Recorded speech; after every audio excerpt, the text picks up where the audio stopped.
ආයුබෝවන්. ඔව්. අපි සුපුරුදු පරිදි අපි ලෑස්තිලා ඉන්නේ. දාමත් අපි ඉන්නේ පළවෙනි පාඩමේ. පළවෙනි පාඩමට අදාළව අපි එපිසෝඩ් 3ක් අවසන්. දැන් අපි සූදානම් වෙන්නේ 4 වෙනි එපිසෝඩ් එක ආවස්තික පිරය ගැන සාකච්ඡා කරන්න. ඒතර මුලින්ම මතක් කරන්න ඕනේ ආවස්තික පිරය ගැන උගන්වන්න යන්නේ. උගන්වන්න කලින් ඔබ කරන්න ඕනේ පළවෙනිම දේ ඇප් එකට යන්න.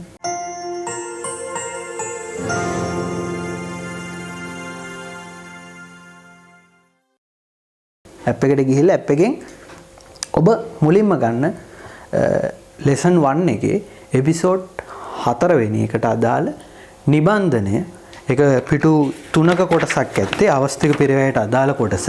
ඒ කොටස මුලින්ම ඩවුන්ලෝඩ් කරලා print out එකක් ගන්න. ඒ print out එක අරගෙන ඔබ ඒ note එක අතේ තියාගෙන මේ වීඩියෝ එක බලන්න. හරි. එහෙනම් අපි දැන් කතා කරන්න යන්නේ අවස්තික පිරවැය ගැන. අවස්තික පිරවැය ගැන කතා කරන්න කලින් මම මේ මුල ඉඳන් අපි මෙතනට ආව කොටස නැවත පොඩි විනාඩියක් අරන් මතක් කරගෙන යනවා. මට කියන්න අපි මුලින්ම කතා කරේ අවශ්‍යතා සහ උමනා ගැන. නේ? ඒතර අවශ්‍යතා සහ උමනා ගැන කතා කරා. අවශ්‍යතා කිව්වේ අපි ජීවත් වීම සඳහා පුද්ගලයෙක් විසින් අනිවාර්යෙන්ම සපුරාගත යුතු මූලික දෑ අපි කොහොම මොනවා කියලාද? අවශ්‍යතා කියලා. අවශ්‍යතා සපුරා ගැනීමට භාවිතා කරන විවිධ ස්වරූප අපි කියුවා උවමනා කියලා. ඒතර අපි කියුවා අවශ්‍යතා සීමිතයි, උවමනා අසීමිතයි. අවශ්‍යතා පොදුයි, උවමනා විවිධයි. අවශ්‍යතා සරලයි, උවමනා සංකීර්ණයි. අවශ්‍යතා අත්‍යවශ්‍යයි, උවමනා අත්‍යවශ්‍ය නොවේ. ඒ වගේම අපි කියුවා අවශ්‍යතා ස්වභාව ධර්මය නිර්මාණය කරද්දී උවමනා මිනිසා විසින් නිර්මාණය කරනවා. අවශ්‍යතා සමාජ බලවේග වලට වෙනස් කරන්න බෑ. නමුත් උවමනා සමාජ බලවේග වලට වෙනස් කරන්න පුළුවන්. ඊට පස්සේ අපි කතා කරා හැමම සම්පත් හිඟකම. මූලික ප්‍රධාන ආර්ථික විද්‍යාවේ කේන්ද්‍රීය ප්‍රශ්නය හිඟකම. මට හිඟකමට නිර්වචනයක් දෙන්න. මේ පාඩම සම්පූර්ණ මුල ඉඳන් බලපු අය ඉන්නේ හැමෝම.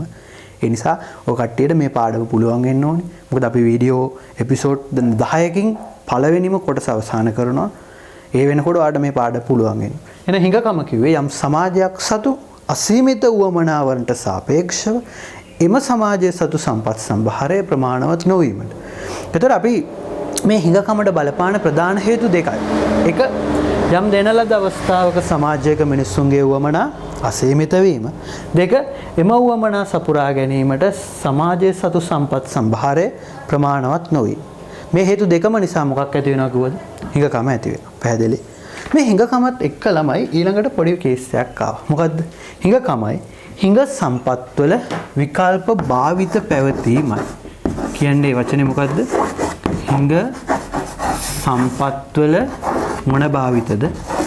විකල්ප භාවිත පැවතීම. මෙන්න මේ කරුණු දෙක නිසා මොනව ඇති වුණාද? තේරීමත් එහෙම නැත්නම් තෝරා ගැනීමක් කියන එක හටගත්තා. පැහැදිලිද? තේරීම නැත්නම් තෝරා ගැනීම කියලා කිව්වේ මොකටද? මතක් කරන්න. උවමනා අතරින් වඩා වැදගත්ම උවමනාව තීරණය කිරීම. අපි කිව්වා තේරීම නැත්නම් තෝරා ගැනීම. ඒතර සමාජයක් ගත්තොත් සමාජයක ප්‍රධාන තේරීම් තුනයි. අන්න ඒවට අපි කියනවා මූලික ආර්ථික ගැටලු. එක කුමක් කොපමණ නිපදවනවාද? දෙක කෙසේ නිපදවනවාද? තුන කා සඳහා නිපදවනවාද? ඒතර කුමක් කොපමණ නිපදවනවාද කියද්දී ආර්ථිකයේ සතු සීමිත සම්පත් පාවිච්චි කරලා කවර වර්ගයේ භාණ්ඩ කොපමණ ප්‍රමාණයක් නිපදවනවාද කියලා අපි මතක් කරා. ඒතර පරිභෝජන භාණ්ඩ කොච්චරක් හදන්න සම්පත් වෙන් කරනවද? ප්‍රාග්ධන භාණ්ඩ කොච්චරක් හදන්න සම්පත් වෙන් කරනවද? ඕක තමයි අපි කතා කරේ. දෙක කෙසේ නිපදවනවාද කියද්දී අපි කිව්වා භාණ්ඩ නිපදවන්න මොන ශිල්ප ක්‍රමයේද පාවිච්චි කරන්නේ? ශ්‍රම සූක්ෂම ශිල්ප ක්‍රමයේද? ප්‍රාග්ධන සූක්ෂම ශිල්ප ක්‍රමයේද? පැහැදිලිද? ඒතර මේක තමයි දෙවෙනි එක. තුන කා සඳහා නිපදවනවාද කියන එකෙන් අදහස් කරේ නිපදවපු භාණ්ඩ ටික මිනිස්සු අතර බෙදලා දෙද්දී කොහොමද බෙදලා දෙන්නේ? ඒක වෙළඳපළ හරහා සහ රජය හරහා බෙදලා දෙන්න. සාධක ආදායම් වැඩි කුටුම්බ වලට වෙළඳපළෙන් ගන්න, සාධක ආදායම් අඩු කුටුම්බ වලට රජය හරහා ගන්න. ඒ වගේ මේ තුන් දෙනාට තව නම් තුනක් කිව්වා. ඒ සම්පත් බෙදාවෙන් කිරීම පිළිබඳ ගැටලුව. දෙක නිෂ්පාදනය පිළිබඳ ගැටලුව. තුන ආදායම් බෙදී යාම පිළිබඳ ගැටලුව. දැන් අපි කතා කරන්නේ ළමයි මෙන්න මේ සම්පත් හිඟකමයි හිඟ සම්පත් වල විකල්ප භාවිත පැවතීමයි කියන දෙකම නිසා මොනව ඇති වෙනව කිව්වද ළමයි? කියන්නේ තේරීමක් ඇති වෙනවනේ. ළමයි මතක තියාගන්න තේරීමත් එක්ක අපිට මොකට මුහුණ දෙන්න වෙනවද? තේරීමත් එක්ක අපිට කැපකිරීමක් කරන්න වෙනවා. කියන්නේ වචනේ තේරීම් කරනකොට අපිට මොනවා කරන්න වෙනවද? කැපකිරීම කරන්න වෙනවා. කැපකිරීම කරද්දී අපිට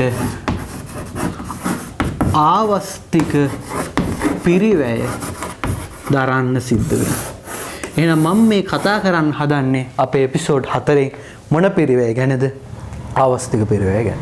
පැහැදිලිද? ළමයි ආවස්තික පිරිවැය ගැන කතා කරනකොට ආවස්තික පිරිවැයට අදාළ මම චූට්ටා මේ ටික මකන්නම් මේ ටික මට ඉඳ ගන්න ඕනේ බෝඩ් එකේ.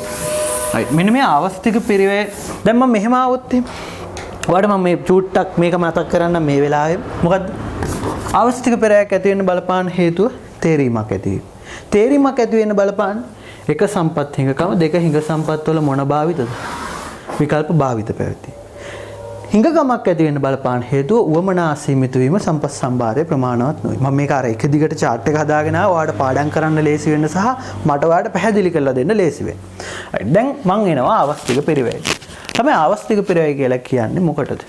ළමයි ආවස්තික පිරිවැයට නිර්වචනයක් තියෙනවා. මම මේ නිර්වචනය මෙන්න මෙතනට ගන්න. බලන්න. හරි. අපි ඒක කියනවා මම සරලව කෙටි නිර්වචනයක් තියෙන. ඒකට තව වචනයක් ඉස්සරහට දාන්න ඕනේ. ළමයි මේ නිර්වචනේ දාලා මම කියන්න. ඒ තමයි නිෂ්පාදනයේදී හෝ පරිභෝජනයේදී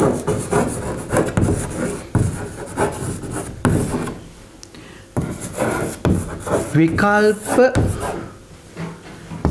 කිහිපයක් අතරින්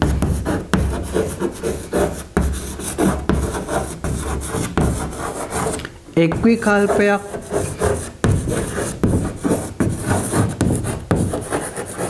තෝරා ගැනීමේදී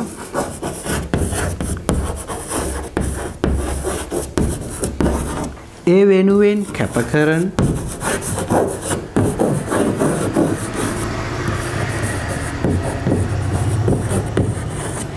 ඊළඟ හොඳම විකල්පයේ වටිනාකම ඒ වෙනුවෙන් කැපකරන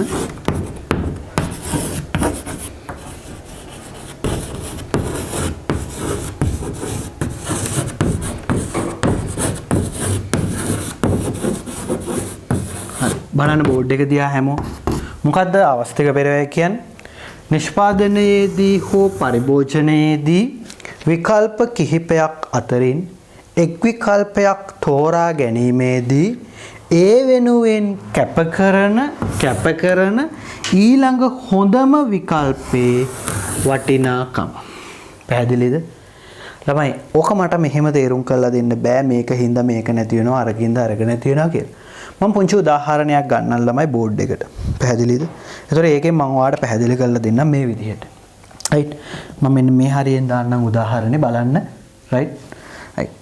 හිතන්න ළමයි ඔයාගේ අතේ තියෙනවා ළමයි රුපියල් ලක්ෂ 100ක්.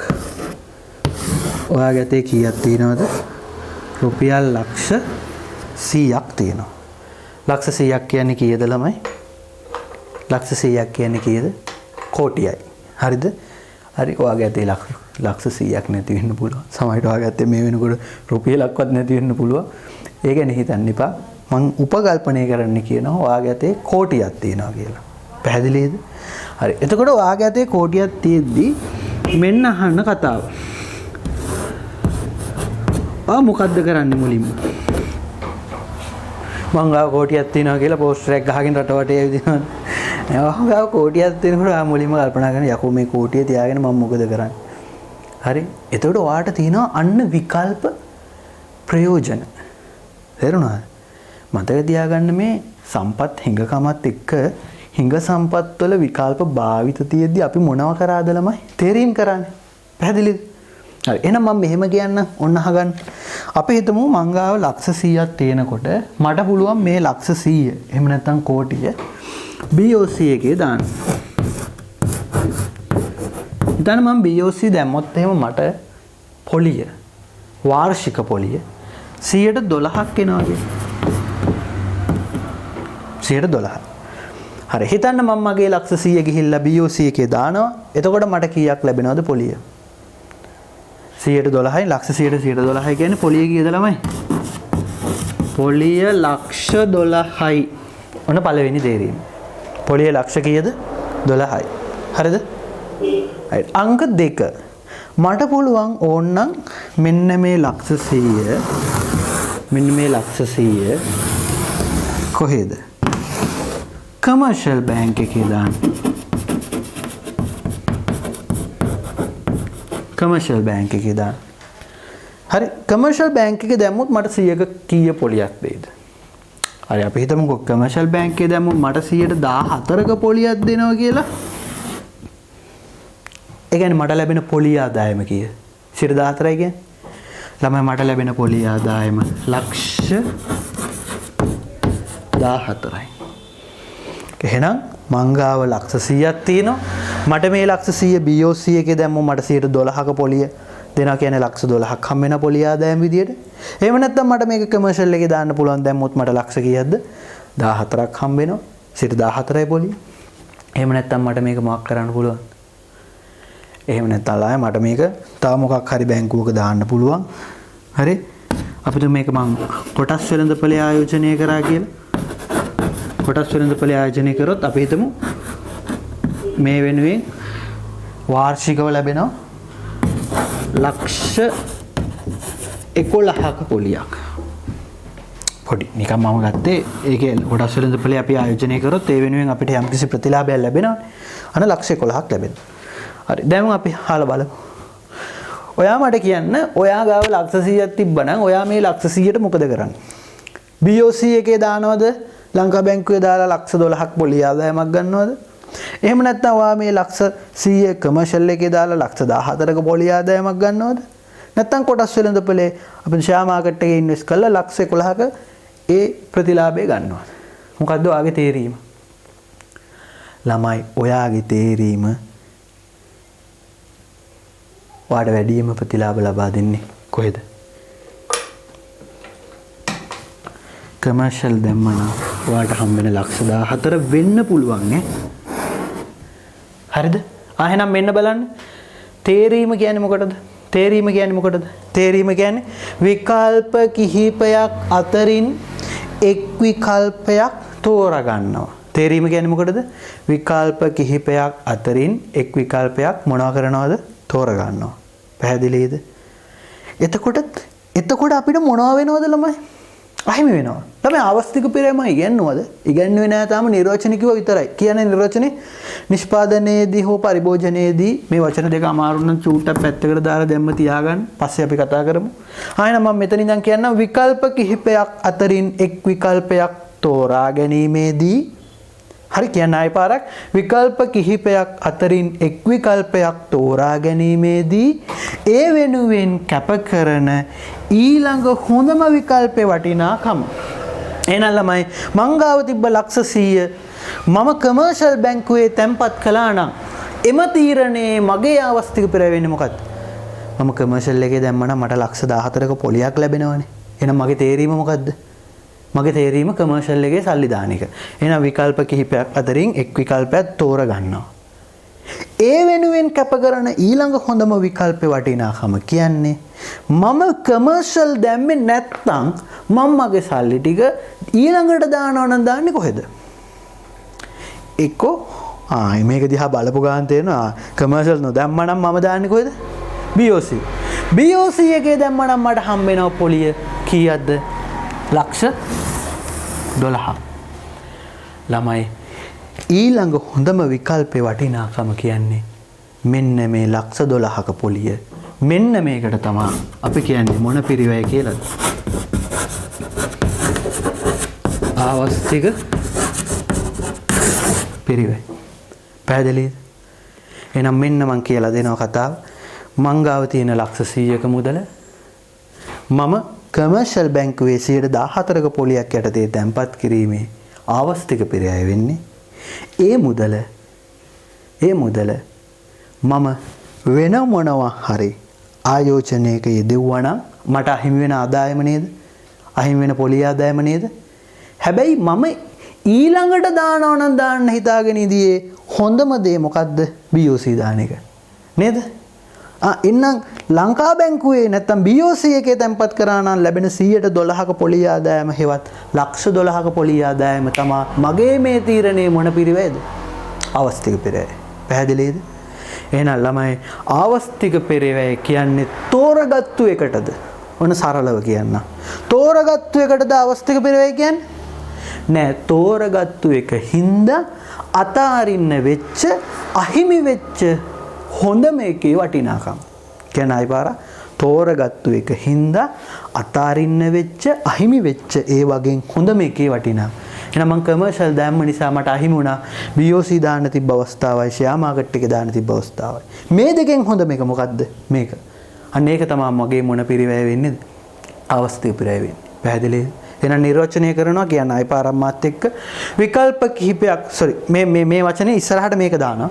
නිෂ්පාදනයේදී හෝ පරිභෝජනයේදී හරි විකල්ප කිහිපයක් අතරින් එක් විකල්පයක් තෝරා ගැනීමේදී ඒ වෙනුවෙන් කැප කරන ඊළඟ හොඳම විකල්පේ වටිනාකම අපි කියන මොන පිරවැය කියලාද? ආවස්තික පිරවැය කියලා. පැහැදිලිද? right. එතකොට ආවස්තික පිරවැය සම්බන්ධව කතා කරාම මෙන්න මම මේට අමතර උදාහරණ. දැන් හිතන්න හිස් ඉඩමක් තියනවා කිය. මේකේ මොනවද? තේ දාන්න පුළුවන්. හරි? රබර් දාන්න පුළුවන්. අන්නසි දාන්න පුළුවන්. කහ දාන්න පුළුවන්. නේ? තේ දැම්මොත් මොනවද දාන්න බැයිද ළමයි? අන්නසි දාන්න බෑ. කහ දාන්න බෑ. පැහැදිලිද?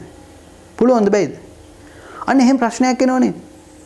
එතකොට තේ දැම්මේ එහෙනම් මගේ හිස් ඉඩමේ තේ වගා කිරීමේ අවස්තික පිරවැය මොකද්ද? ඒ හිස් ඉඩමේ මොනවද? අන්නසි හරි. හරිද? එහෙම නැත්නම් කා හරි මොනවා හරි වගා කරා නම් ඒ වගා කරලා ගන්න තිබ්බ ආදායම මොනවා වීමද? අහිමි වීම.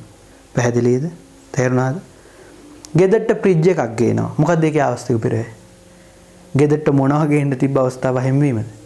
සාඩ වොෂින් මැෂින් එකක් ගේන්න තියෙන අවස්ථාව අහිමි වීම තමයි ඒකේ අවස්තික පිරවැය වෙන්නේ. තේරුණා? හැම දෙයකම මොකක්ද තියෙනවද ළමයි?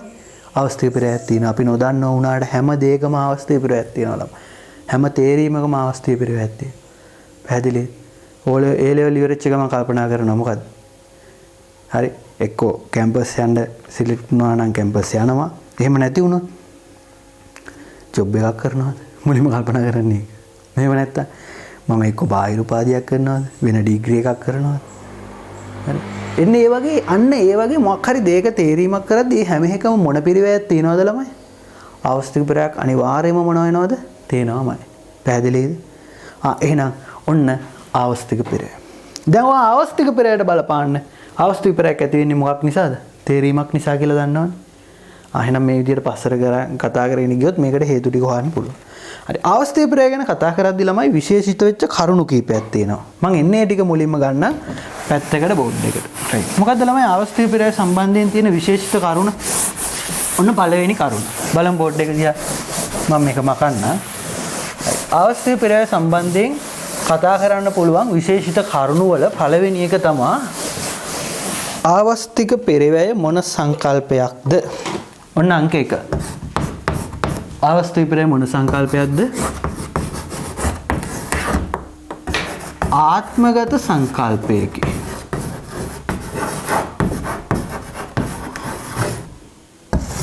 ආවස්තික පිරවැය මොන සංකල්පයකද? ආත්මගත ළමයි ආත්මගතයි කියන්නේ මොකද්ද? ආත්මගතයි කියන්නේ හරි හදවතින්ම බැඳිලා තියෙනවා කියන එක ආත්මගතයි කියන්නේ.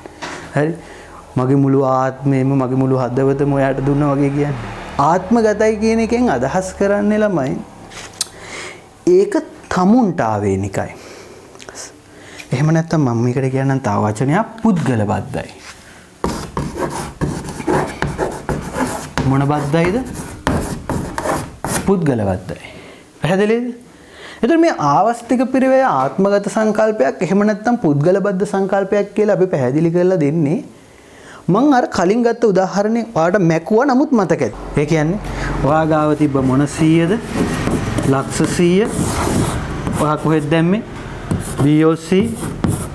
එහෙම වුණා නම් ඔයාට ලක්ෂ කීයද? 12ක් ලැබෙනවා. කමර්ෂල් දැම්ම නම් ඔයාට ලක්ෂ 14ක් ලැබෙනවා.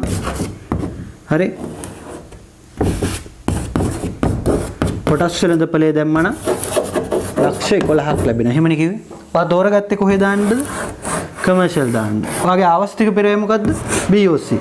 BOC දැම්මම නම් ඔයාට අහිමි වෙන ලැබෙන්න තියෙන ලක්ෂ 12ක පොලියනේ. ළමයි ඔයාගේ අවස්තික පිරවේ වෙන්න බැයිද? ඔයා කොටස් වෙළඳපොලේ ආයෝජනය කරා නම් ඔයාට ලැබෙන්න තියෙන කීයද? ලක්ෂ 11ක පොලිය. වෙන්න පුළුවන්ද බැයිද? ළමයි ඒක දන්නේ තමු. මම මගේ මට්ටමේ හැටියට මගේ තීරණය මේක නම් මගේ අවස්තික පිරවේ මේක.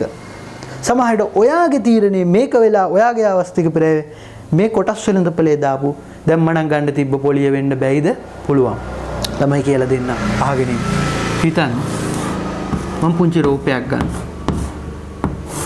මේ ඉන්නේ කවුද?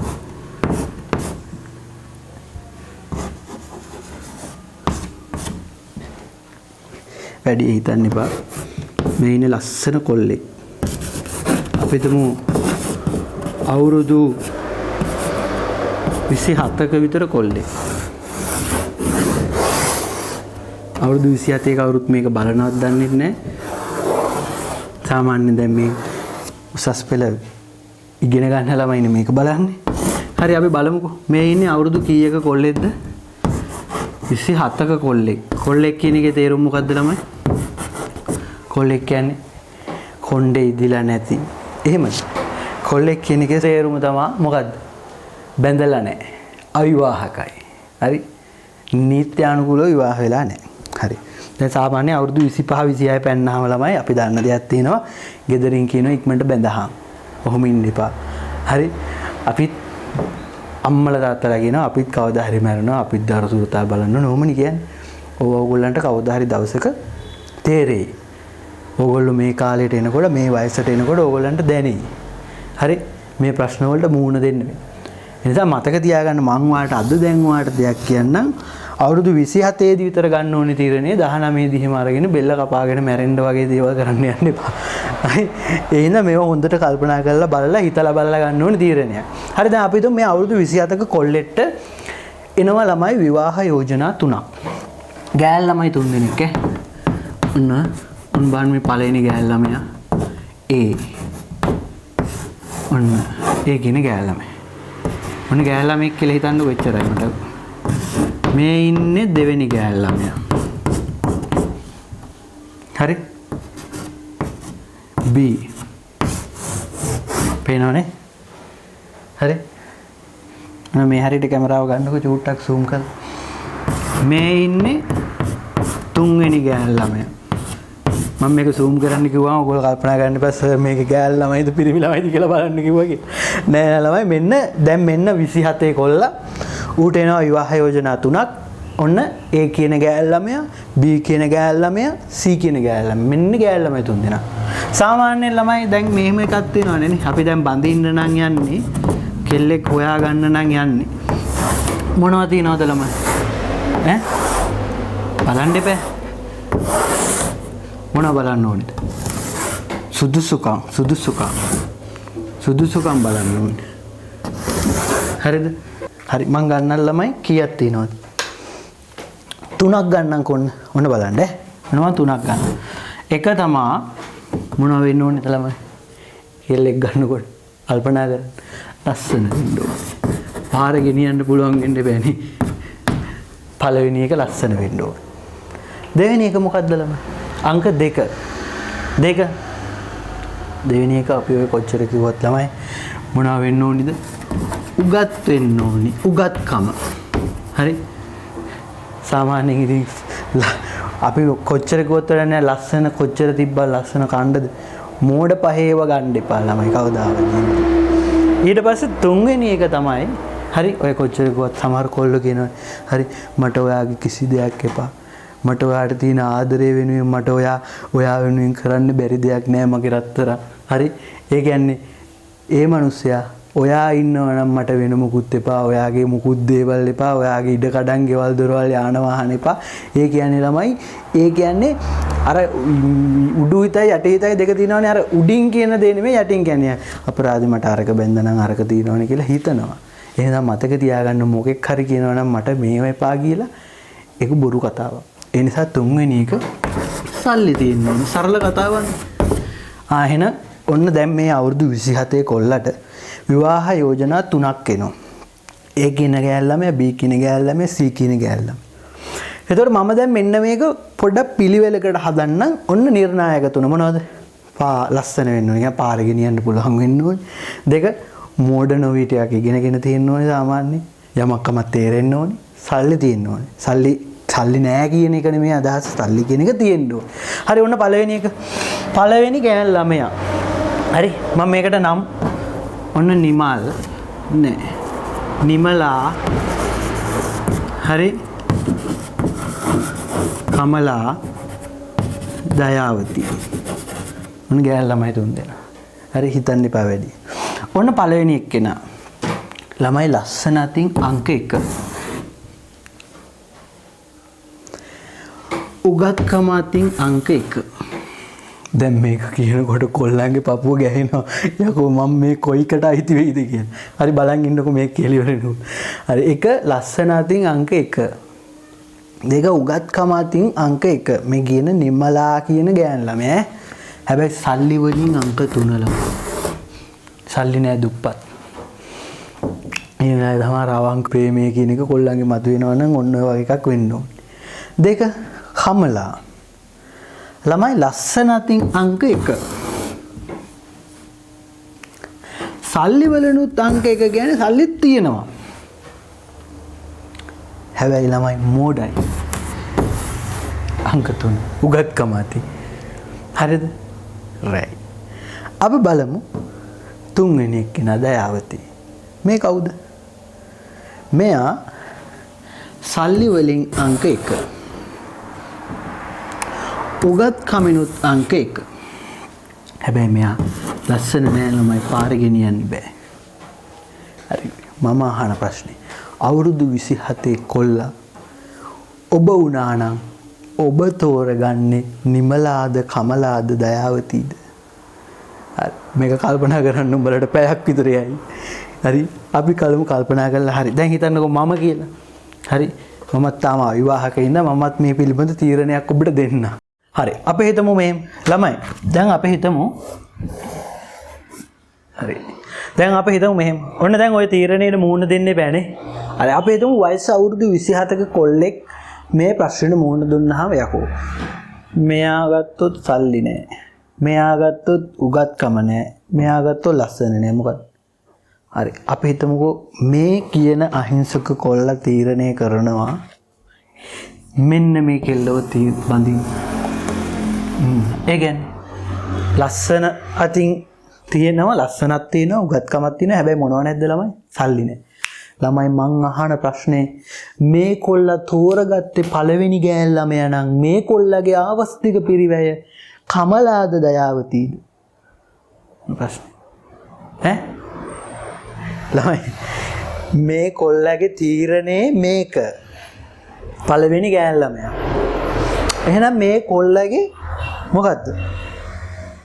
ආවස්තික පෙරවැය දෙවෙනි ගෑන් ළමයාද තුන්වෙනි ගෑන් ළමයාද? ප්‍රශ්නේ තමයි ආවස්තික පෙරවැය ඉස්සරහින් ප්‍රශ්නාර්ථයක්. තේරීම මෙයා නම් ආවස්තික පෙරවැය මෙයාද මෙයාද? ළමයි ආවස්තික පෙරවැය මෙයාද කියලා දන්නේ කවුද? දන්නේ තීරණේ ගත්තු එක. තේරුණාද? අන්න ඒකට තමයි ළමයි ආවස්තික පෙරවැය මොන සංකල්පයක්ද? ආත්මගත සංකල්පයක් පුද්ගල බද්ධ සංකල්ප. සමහර විට මම මගේ මේ තීරණේ අරගෙන මම පළවෙනිය බැන්දොත් මගේ ආවස්තික පෙරවැය මේ කමල වෙන්න පුළුවන්. සමහර විට වෙන කවුරු හරි මේ තීරණේ අරන් නිමලව බැන්දොත් නිමලා තෝරා ගැනීමේ ආවස්තික පෙරවැය දයාවති වෙන්න පුළුවන්. අපිට කියන්න පුළුවන්. අපිට ඒක කියන්න බෑ ළමයි. පැහැදිලි? ඒ නිසා අපි කියනවා මොකක් කියලාද? යම්කිසි ආවස්තික පෙරවැය කියන්නේ මොන සංකල්පයක්ද ළමයි? ආවස්තික පෙරවැය කියන්නේ මොන සංකල්පයක්ද? ආත්මගත සංකල්පයක්. පුද්ගල බද්ධ පුද්ගලයාටම ආවේනික. කියන්නේ වචනේ මොකද්ද ආත්මගතයි කියන්නේ? පුද්ගල බද්ධ පුද්ගලයාටම ආවේනිකයි. පැහැදිලිද? ඊට පස්සේ අංක 2. දෙවෙනි එක අපි කතා කරනවා ළමයි ආවස්තික පෙරවැය මොන සංකල්පයක් කියලාද? මූර්තමය සංකල්පයකි. කියන්නේ ආවස්තික පෙරවැය මොන සංකල්පයක්ද? මූර්තමය සංකල්පයකි. ළමයි මූර්තමය සංකල්පයක් කියන්නේ මොකටද ඇත්තටම? මූර්ත සංකල්පයක් කියන්නේ ඕනෑම වාණ්ඩයක් හෝ සේවාවක් ස්වරූපයෙන් ආවස්තික පෙරවැය භාණ්ඩයක හෝ සේවාවක ස්වරූපයෙන් ආවස්තික පිරවැය මනින්නේ. දැන් උදාහරණයකට මෙහෙම හිතන්න. ගෙදරට ටීවී එකක් ගේන එකේ ආවස්තික පිරවැය ගෙදරට ෆ්‍රිජ් එකක් වොෂින් මැෂින් එකක් ගේන තිබ්බ අවස්ථාව හිමිවීම නේද? එහෙනම් ඒක අපි සලකන්නේ මොකක් විදියටද? භාණ්ඩයක් හෝ සේවාවක් ස්වරූපයෙන් තමයි අපි ඒක ආවස්තික පිරවැය අපිට අහිමි වෙන ප්‍රතිලාභය අපේ කැපකිරීම මනින්නේ. පැහැදිලිද? එතකොට අපි ගෙදර අපි සමහරට අපේ ඉඩමක තේ වගා කිරීමේ ආවස්තික පෙරහැර වෙන්නේ ඒ ඉඩමේ හරි අන්නසි හරි වගා කරා නම් ගන්න තිබ්බ අදායම අහිමි වෙන එකනේ. එහෙනම් ඒක ඇවිල්ලා අපි හැම වෙලේම අර්ථ දක්වන්නේ මොකක් විදියටද? භාණ්ඩයක් හෝ සේවාවක් ස්වරූපයෙන්. ඒක තමයි මූර්තමය සංකල්පයක් කියන්නේ. මේක තවදුරටත් ඉස්සරහට යනකොට ප්‍රාර්ථන සංකල්ප වලට එහෙම යද්දි මම මේ මූර්තමය සංකල්පයක් කියන එකේ මොකක්ද කියලා පැහැදිලි කරලා දෙන්න. right? ඊළඟට තුන්වෙනි එක කියනවා ළමයි කිසියම් පාර්ශවයක තීරණයක් වෙනුවෙන් බාහිර පාර්ශවයන්ටද ආවස්තික පිරිවැයක් දැරීමට සිදුවේ.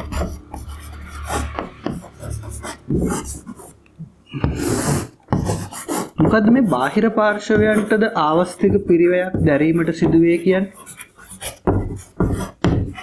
ඒ කියන්නේ ළමයි ඔයාම හිතන්න සරල උදාහරණයක් මම ගත්තොත් හරි අපි ගොඩාක් දේවල් කතා කරනවා ගොඩාක් දේවල් වලදී අපිට දකින්න පුළුවන් දෙයක් අපිට හිතන්න පුළුවන් දෙයක් තියෙන යම්කිසි තීරණයක් ගත්තොත් ඒ තීරණයට කිසිම සම්බන්ධයක් නැති බාහිර පාර්ශවයන්ටත් යම්කිසි පිරිවැයක් දරන්න වෙනවා. උදාහරණයකට හිතමු අපිට රජයට ලැබෙනවා රුපියල් මිලියන 100ක පරිත්‍යාගයක්.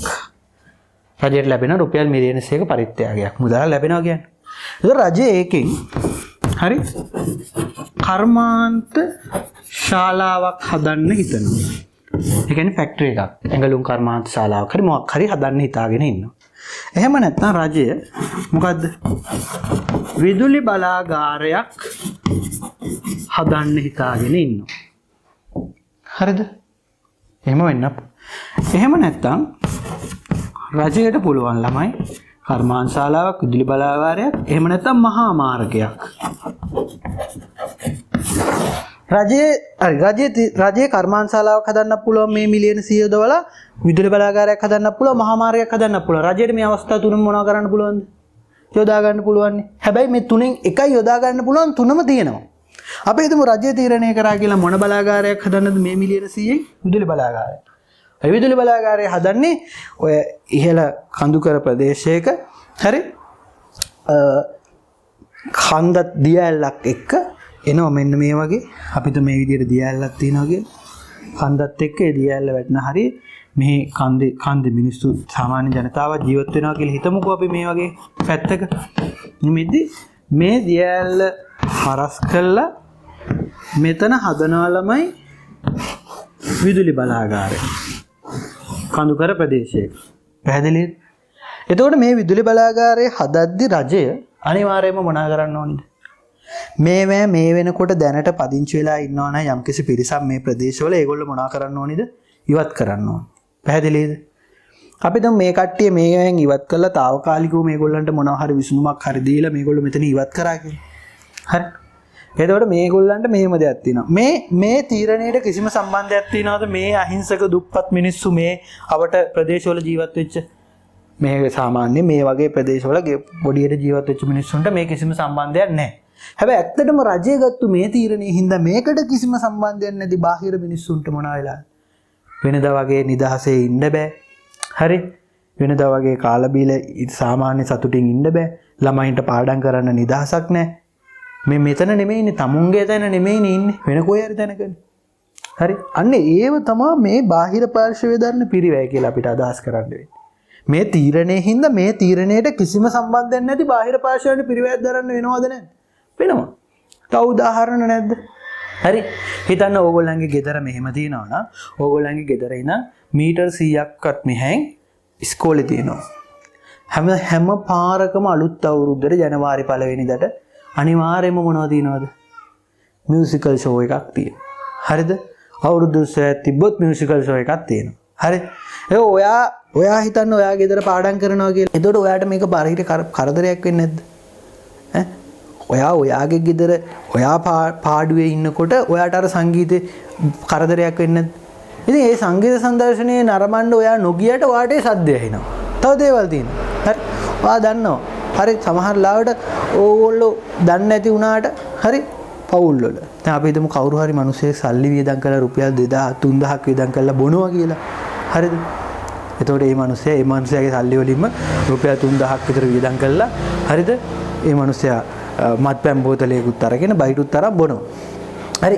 එතකොට මේ මිනිහයා බොන සල්ලි වල ආවස්තික පිරයක් මේ මිනිහට තියනවද නැද්ද? තියෙනවා.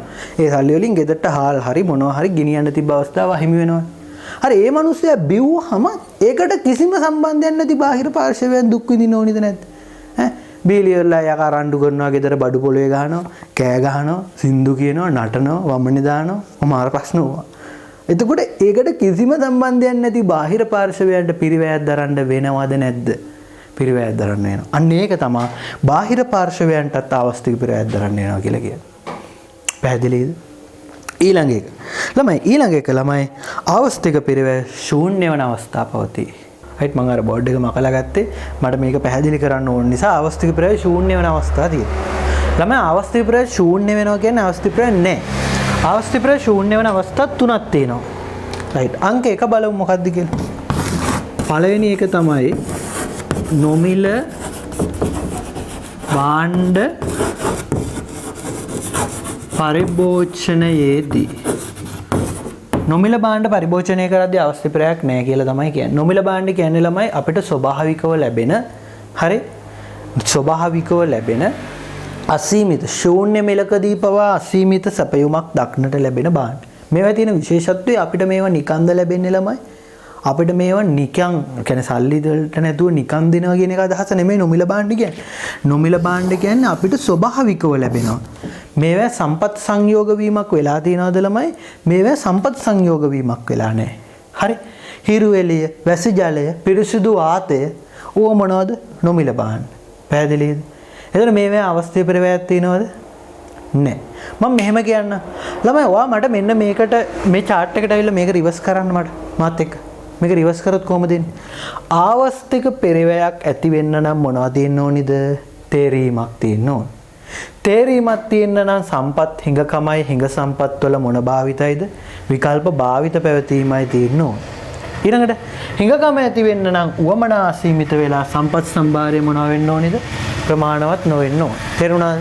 එහෙනම් මේ නොමිල භාණ්ඩ කියන එකේ නොමිල භාණ්ඩකේ තියෙන එකේ විශේෂත්වය මොනවද නොමිල භාණ්ඩ කියන්නේ? හිරු එළිය, වැසි ජලය, වාතය වගේ දේවල්. ළමයි අපි මෙහෙම හිතමු. අපි ඉර එළියෙන් හරි හිරු එළිය, වැසි ජලය, වාතය වගේ කියන මේ නොමිල භාණ්ඩ පරිභෝජනය කරද්දී මේ වගේ දේවල් වල මොනව නැද්ද ළමයි? එකක් තමයි මෙන්න මේ නොමිල භාණ්ඩවල හිඟකමක් නැහැ. ඔයා එකඟද නැද්ද? මෙන්න මේ නොමිල භාණ්ඩ හිරු එළිය, වැසි ජලය, වාතය වගේ දේවල් හිඟයිද? හිඟයිද? ඒවා හිඟ නැහැ. ඇයි ඒ? මේවා උවමනාවල සියල්ල ඉටු කරන්න තරම් ඇති තරම් තියනවද නැද්ද ළමයි? මේවා ඇති තරම් තියෙනවා. පැහැදිලිද? ඒ කියන්නේ මේවා හිඟ වුණා නම් තමයි ප්‍රශ්නයක් තියෙන්නේ.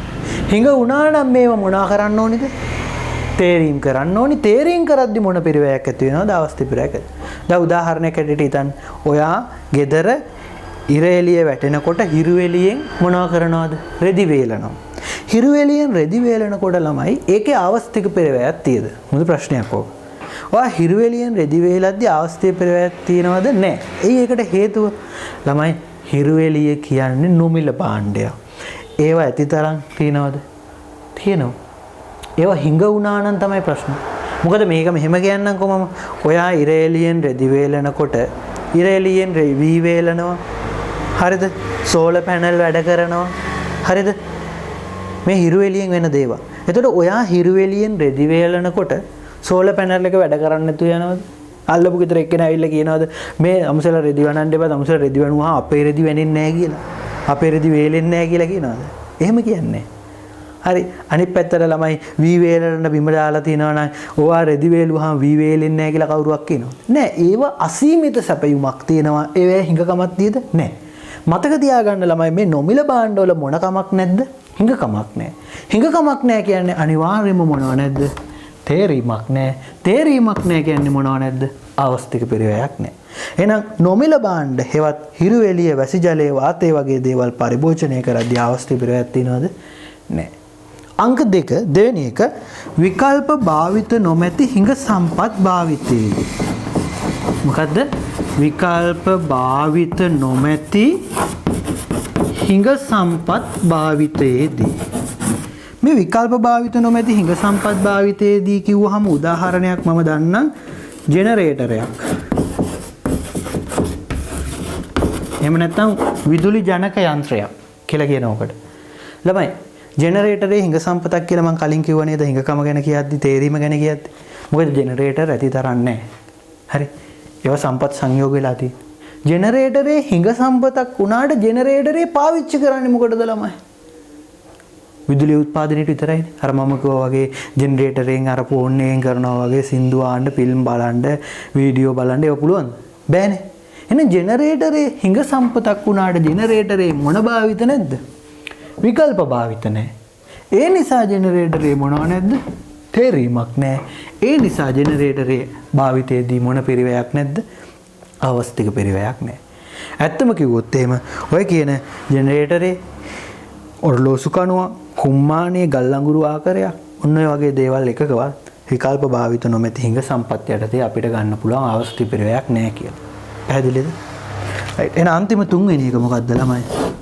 කියන්නේ ඒකත් සේවා වියුක්ත නිෂ්පාදන සම්පත් සේවා නියුක්ත කිරීමේදී සේවා වියුක්ත නිෂ්පාදන සම්පත් සේවා මොනවා කිරීමේද? නියුක්ත කිරීමේදී. ඒ කියන්නේ ළමයි මේ වෙනකොට ජොබ් එකක් කර ඉන්නවා නම් යම්කිසි මිනිස්සෙක් ඒ මිනිස්සයාට බැරි වෙලා හරි ජොබ් එකක් හම්බුනොත් ඒ මිනිස්සයා අනිත් ජොබ් එකට යන්න ඕනි නේද? යන වණන් ඒකේ අවස්තික පිරය මොකද්ද? මෙච්චර කල් කර ඉඳපු ජොබ් එකෙන් ගත්ත පඩිය නෑ. නැත් තමයි රුපියල් 50000ක පඩියක් අරගෙන මිනිස්සෙක් වැඩක් කරනවා කියලා ජොබ් එකක් කරනවා කියලා. ඒ මිනිස්සයාට රුපියල් 75000ක පඩියක් තියෙන ජොබ් එකක් හම්බුනොත් ඒ මිනිස්සයා 75000ක පඩිය තියෙන ජොබ් එකට යනකොට ඒ මිනිස්සයාගේ අවස්තික පිරය මොකද්ද? කර ඉඳපු ජොබ් එක මොකද්ද? රුපියල් 50000ක පඩියක් ගත්ත ජොබ් එක. හරිද? ඒක වාට හම්බෙනවද නැද්ද? ඒක හම්බෙන්නේ නැහැ. එහෙනම් එයාගේ අවස්තික පිරය අහිමි වෙන පඩිය නේද? පැහැදිලිද? හැබැයි ජොබ් එකක් කරන්නේ නැතුව ඔය ගෙදරට වෙලා ඔය පාරකට යදු ගාලා ඔය බෝකුඩ වාඩි වෙලා ඉඳපු ඒ වගේ පොරකට හම්බ වෙන ජොබ් එකක්. නේද? මේ මිනිස්සයා මොකද කරන්නේ? එතකොට ළමයි මේ මිනිස්සයා මොනවා කරනවද? ඒ ජොබ් එකට යනවා. හැබැයි මේ මිනිස්සයාට ආවස්තික පිරිවැයක් තියෙද ඒ ජොබ් එකට හම්බුණා කියලා නෑ. ඇයි ආවස්තික පිරිවැය නැත්තේ? ඇයි මේ මිනිස්සයාට අහිමි වෙන්න මෙච්චර කාල කරගෙන ඉඳපු රැකියාවක් තියෙනවද? නෑ. එහෙනම් ළමයි ආවස්තික පිරිවැය ශූන්‍ය වෙන ඊළඟ අවස්ථාව සේවා වියුක්ත නිෂ්පාදන සම්පත් සේවා නියුක්ත කිරීමේදී එතන අර හිස්තැනකට එන්න ඕනි නෝට් එක තමයි රැකියාවක් මේ වෙනතෙක් නොකර සිටි පුද්ගලයෙක්ට රැකියාවක් හිමිවීමේදී කියන එක. ඒක අපි නෝට් එක ෆිල් කරද්දී දාමු. පැහැදිලිද? හරි. එහෙනම් මට මෙන්න මේකට උත්තරයක් දෙන්න. අංක 1. ළමයි ආවස්තික පිරිවැය කියන්නේ මොකටද? නිර්වචනයක් දෙන්න. නිෂ්පාදනයේදී හෝ පරිභෝජනයේදී විකල්ප කිහිපයක් අතරින් එක් විකල්පයක් තෝරා ගැනීමේදී ඒ වෙනුවෙන් කැප කරන ඊළඟ හොඳම විකල්පේ වටිනාකම ආවස්තික පිරිවැය වේ. ඒතර ඇත්තටම ආවස්තික පිරිවැය සම්බන්ධයෙන් අපි කව අංක 1 මොන සංකල්පයක්ද? ආත්මගත සංකල්පයකි. 2 මූර්තමය සංකල්පයකි. 3 ආවස්තික පිරිවැය බාහිර පාර්ශවයන්ටද ආවස්තික පිරිවැයක් දැරීමට සිදුවේ. 4 වෙනි එක ආවස්තික පිරිවැය ශූන්‍ය වන අවස්ථා පවතී. විශේෂ අවස්ථා 3ක් තියෙනවා. කියන්නේ 1 නොමිල භාණ්ඩ පරිභෝජනයේදී. 2 විකල්ප භාවිත නොමැති හිඟ සම්පත් භාවිතයේදී. 3 සේවා වියුක්ත නිෂ්පාදන සම්පත් සේවා නියුක්ත කිරීමේදී. රයිට්. අපි මේ ටික නෝට් එක තියෙනවා. නෝට් එක බලලා ඒකේ අභ්‍යාසිකුත් තියෙනවා. MCQ වගේ. ඒ ටිකත් සාකච්ඡා කරමු එහෙම. හරි. ළමයි එහෙනම් අපි සාකච්ඡා කරමු 4 වෙනි එපිසෝඩ් එක ආවස්තික පිරිවැය. එන්න පිටු අංක 1ට. රයිට්. කාලය අපට තිබෙන ඊටමත් සීමිත සැපයුමක් තිබෙන වටිනා සම්පතකි. ඔබටත් මටත් මේ ලෝකයේ ජීවත් වන සැමටත් දිනකට හිමිවන්නේ පැය 24ක කාලයකි. එයින් පැය 8ක කවන කාලයක් යහපත් නිින්දක් ලබා ගැනීම සඳහා වැය කෙරේ. එවිට අපට තිබෙන්නේ පැය 16ක කාලයක් පමණි. එයින් දිනක සවස් වරුවේ ගත කරන පැය කිහිපය ගනිමු. ඒ කාලය පාඩම් කිරීමට වැය කරන නිසා බොහෝ දෙනා සිටින්නේ සිතේ අමාරුවෙන්. රූපවාහිනිය දිගහැරන ටෙලිනාට්‍ය බැරීමට නොහැකිවීම නිසාය. පාඩම් කිරීම නිසා ටෙලිනාට්‍ය කැපකිරීමට සිදුව තිබේ. මේ හිඟකමත් සම්පත්වල විකල්ප භාවිත පැවතීමත් නිසා අවස්තික පිරවැය පැන නගින ආකාරය පිළිබඳව එක් නිදසුනක් පමණි. හිඟකම හමුවේ අප ගන්නා බොහෝ තීරණවල අවස්තික පිරවැය පවතී. සම්පත් හිඟකම නිසා සෑම උවමනාවක්ම සපුරා ගැනීමට සමාජයකට නොහැකි වේ. උවමනා අතරින් තෝරා ගැනීමක් කරනු ලැබේ. එවිට සිදුවන්නේ අනෙක් සියලුම උවමනා සපුරා ගැනීමේ අවස්ථාව සමාජයට අහිමි වී යාමයි. තේරීම හා අහිමිවීම එකම කාසියක දෙපැත්තකි. ආවස්තික පෙරය යනුවෙන් අදහස් වන්නේ තෝරා ගැනීමකදී අහිමි වන හොඳම වටිනාකමයි. එහෙනම් හයිලයිට් කරමු ආවස්තික පෙර නිර්වචනය. නිෂ්පාදනයේදී හෝ පරිභෝජනයේදී විකල්ප කිහිපයක් අතරින් එක් විකල්පයක් තේරීමේදී ඒ වෙනුවෙන් කැප කරන ඊළඟ හොඳම විකල්පේ වටිනාකම ආවස්තික පෙරය වේ. right. ගෙදරට ශීතකරණයක් මිලදී ගන්නා විට ඒ මුදලින් රූපවාහිනියක් මිලදී ගැනීමට තිබූ හැකියාව අහිමි වේ. කුඩා දරුවෙක් සෙල්ලම් තුවක්කුවක් මිලදී ගන්නා විට ඒ මුදලින් සෙල්ලම් කාර්යයක් මිලදී ගැනීමේ අවස්ථාව අහිමි වේ. රජය මිලියන 500ක් යොදවා ක්‍රීඩා පිටියක් ඉදි කරන විට ඒ මුදලින් දීවර වරායක් සෑදීමට තිබූ අවස්ථාව අහිමි වේ. හිඟකම සහිත සමාජයක අප විසින් ගන්නා සෑම ආර්ථික තීරණයකදීම පාහේ ආවස්තික පෙරය පැන නගී. right අපි බලමු ආවස්තික පෙරය සම්බන්ධ විශේෂිත කරුණු ගැන. highlight කරන්න අංක 1 ආවස්තික පෙරය ආත්මගත සංකල්පයකි. පැහැදිලි අපි සාකච්ඡා කරා නේද? තේරීමක් කිරීමේදී කැප කරන ලද හොඳම විකල්පයේ වටිනාකම කුමක්දයි කිව හැක්කේ තේරීම කරනු ලබන පුද්ගලයාටම පමණි. එනම් පුද්ගලයා අනුව ආවස්තික පෙරය වෙනස් වේ. පරිගණකයක් මිලදී ගන්නා කිසියම් පාරිභෝගිකයෙකුට රූපවාහිනියක් ආවස්තික පෙරය වන විට පරිගණකයක් මිලදී ගන්නා වෙනත් කෙනෙකුට ජංගම දුරකථනයක් ආවස්තික පෙරය විය හැකිය. අදාළ තීරණයේ ආවස්තික පිරිවැය නිවැරදිව හඳුනාගන්නේ අදාළ පාර්ශවය පමණි. එය පුද්ගල බද්ධ පුද්ගලයාටම ආවේනික වූ විකල්පයකි. අංක 2 ආවස්තික පෙරවැය මූර්ත සංකල්පයකි. බලමු. ආවස්තික පෙරවැය මනිනුවේ මූල්‍ය ඒකක වලින් නො මූල්‍යමය ඒකක වලිනි. එය මුදල් පිරිවැයෙන් වෙනස් වූ මූර්ත ආවස්තික පෙරවැයකි. ආවස්තික පෙරවැය බොහෝ විට ද්‍රව්‍යමය ස්වරූපයකින් මෙනුම් කළ හැකි බව මෙයින් අදහස් වේ. පාරිභෝගිකයෙකු පරිගණකයක් මිලදී ගැනීමට තීරණය කිරීමේදී රූපවාහිනියක් මිලදී ගැනීමේ අවස්ථාව කැප කරයි. රජයක් අධිවේගී මාර්ගයක් ගොඩනැගීමේදී විදුලි බලාගාරයක් ගොඩනැගීමේ අවස්ථාව කැප කරයි. නිෂ්පාදකයෙක් යන්ත්‍රයක් මිලදී ගැනීමේදී මෝටර රථයක් මිලට ගැනීමේ අවස්ථාව කැප කරයි. මෙම සෑම කැපකිරීමකම මූර්තමය ස්වභාවයක් තිබේ. right බලමු ඊළඟ එක. කිසියම් පාර්ශවයක තීරණයක් වෙනුවෙන් බාහිර පාර්ශවයන්ට ආවස්තික පෙරවැයක් දැරීමට සිදුවේ. right බලමු. එනම් කිසියම් තීරණයකදී තීරණය ගන්නා පාර්ශවය එම අදාළ තීරණය නිසා ආවස්තික පෙරවැයක් දරන අතරම ඊට සම්බන්ධයක් නොමැති බාහිර පාර්ශවවලටද ආවස්තික පෙරවැයක් දැරීමට සිදුවේ. රජය කිසියම් ප්‍රදේශයක විදුලි බලාගාරයක් ඉදිකිරීමට තීරණය කළේ යයි සිතමු. එවිට සමහර පදිංචිකරුවන්ට තම ගම්බිම් අතහැර දැමීමට සිදුවේ. බලාගාරය ඉදිකිරීම නිසා අවට පදිංචිකරුවන් විවිධ දුෂ්කරතාවලට මුහුණ පෑමට සිදුවේ. පරිසර දූෂණයෙන් එක් අවස්ථාවකි. තීරණයේ ගත් පාර්ශවයේ රජය උවත් බාහිර පාර්ශවයන්ද කැපකිරීම කරමින් ආවස්තික පෙරවැයක් දරනු ලැබේ. එමෙන්ම මත්පැන් පානය කළ පුද්ගලයෙකු අවට ප්‍රදේශවාසීන්ට හිරිහැරවන පරිදි හැසිරීමද සංගීත ප්‍රසංගයක් අවට අසල්වාසීන්ට හිරිහැරවන ලෙස පැවැත්වීමද බාහිර පාර්ශවවලට ආවස්තික පෙරවැයක් ඇති කරන අවස්ථාවේ. right එහෙනම් බලමු අන්තිම අවස්ථාව. ආවස්තික පෙරවැය ශූන්‍ය වන අවස්ථාද පවතී. right එහෙනම් බලමු මේ අවස්ථා තුන මොනවද? බොහෝ තීරණ ගැනීම් වලදී ආවස්තික පෙරවැය දැරීමට සිදුවත් සමහර තීරණ ගැනීම් වලදී ආවස්තික පෙරවැය දැරීමට සිදු නොවේ. එවැනි අවස්ථා ආවස්තික පෙරවැය ශූන්‍ය වන අවස්ථා ලෙස හැඳින්වේ. පැහැදිලිද? එවැනි ප්‍රධාන අවස්ථා කීයක් හඳුනා ගන්න පුළුවන්ද ළමයි? එවැනි ප්‍රධාන අවස්ථා කීයක් හඳුනා ගන්න පුළුවන්ද? 3ක් හඳුනාගත හැකි වේ. එහෙනම් රයිට් බලමු highlight කරනවා මම. නොමිල භාණ්ඩ පරිභෝජනයේදී ඒ කියන්නේ ස්වභාවික වාතයේ හිරු එළිය 2 විකල්ප භාවිත නොමැති හිඟ සම්පත් භාවිතයේදී 3 සේවා වියුක්ත නිෂ්පාදන සම්පත් සේවා නියුක්ත කිරීමේදී. පැහැදිලිද? right එහෙනම් මෙන්න මෙතන මතක තියාගන්න මෙන්න මේ අවස්ථා තුනම highlight කරලා සේවා වියුක්ත නිෂ්පාදන සම්පත් සේවා නියුක්ත කිරීමේදී කියන හිස් තැන තියෙනව නේද? අන්න එතන ළමයි ලියන්න ඔයා මොකක් කියලාද ලියන්න ඕනේ? රැකියාවක් නොමැති පුද්ගලයෙක්ට රැකියාවක් ලැබෙන විට. හරි? right. ඒක ලියලා ගන්න. right. එහෙනම් බලමු ස්වභාව ධර්මයාගෙන් ලැබෙන හිරු එළිය, වර්ෂා ජලය වැනි භාණ්ඩ උවමනාවන්ට සාපේක්ෂව සුලභව පවතින බැවින් නොමිලේ පරිභෝජනය කළ හැක. ඒවා පරිභෝජනයේදී වෙනත් අවස්ථා කැප නොකරන බැවින් ආවස්තික පෙරවැයක් ඇති නොවේ. right බලමු. ඒ වගේම නිෂ්පාදන සම්පත්වල විකල්ප ප්‍රයෝජන පවතින විට එක් අවස්ථාවක් තෝරා ගැනීමේදී වෙනස් අවස්ථාවක් කැපකිරීමට සිදුවේ. විකල්ප භාවිත නොමැති නම් කැපකිරීමක් නොමැති නිසා අවස්ථික පිරවැයක් ඇති නොවේ. ඉඩමක වී පමණක් වගා කළ හැකි තත්ත්වයකදී නිෂ්පාදනීය අවස්ථික පිරවැයක් ඇති නොවේ.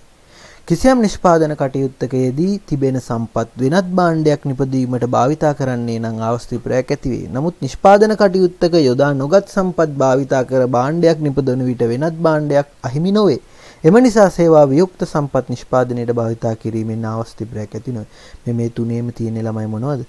අවස්ථික පිරවැය ශූන්‍ය වන අවස්ථා තුන පැහැදිලි කරලා. රයිට් එහෙනම් බලමු ළමයි MCQ ප්‍රශ්නයක් තියෙනවා ඔබට දීලා 2014 A level MCQ ප්‍රශ්නේ සම්පූර්ණ ටියුට් එකේම ගත්තොත් 4 වෙනි අභ්‍යාසයේ ඒක මම එපිසෝඩ් වලට කැඩුවට ළමයි ටියුට් එකේ 1.1 යට තියෙන එක ටියුට් එකේ සම්පූර්ණ ටියුට් එකේම හරියට ගත්තොත් 4 වෙනි අභ්‍යාසයේ රයිට් බලමු එහෙනම් ආර්ථික විද්‍යාවේ අවස්ථික පිරවැය වශයෙන් නිර්වචනය කරන්නේ යමක් ලබා ගැනීම වෙනුවෙන් කැප කළ අනිකුත් අවස්ථායි යමක් ලබා ගැනීම සඳහා වැය වූ මූල්‍ය පිරවැයයි යමක් ලබා ගැනීම සඳහා ගත වූ කාලය පිරවැයයි යමක් ලබා ගැනීම සඳහා වැය වූ ස්ථාවර හා විචල්්‍ය පිරවැය එකතුවයි යමක් ලබා ගැනීම වෙනුවෙන් අත්හරින ලද හොඳම විකල්පයේ වටිනාකමයි.